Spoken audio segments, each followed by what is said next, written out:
All right, let's talk about why Donald Trump is suing the New York Times for a jaw-dropping $15 billion. Yeah, you heard that right, $15 billion. So what's this all about? On Monday, Trump filed a massive defamation lawsuit in a federal court down in Tampa, Florida. He's accusing the New York Times, 4 of its journalists, not just in news articles, but also in a book called Lucky Loser, how Donald Trump squandered his father's fortune and created the illusion of success. Trump claims these stories and the book were false, malicious, defamatory, disparaging. He says they damaged his reputation, his family, his business.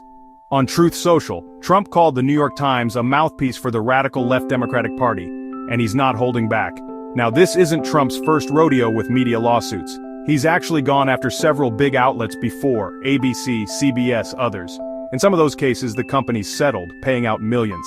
So, Trump has a track record here, and he's hoping for another big win. But here's the thing, the $15 billion he's asking for, that's actually more than the New York Times is even worth as a company. So, it's a huge number, and it's definitely making headlines.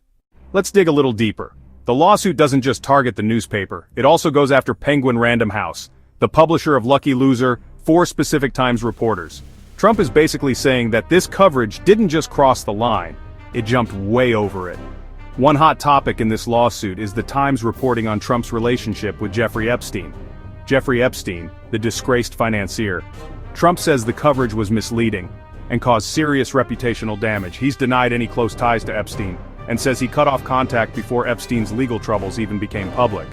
Now, some legal experts are calling this lawsuit part of a broader strategy. They say Trump uses these massive lawsuits to push back against what he calls fake news, and to put pressure on media outlets that criticize him.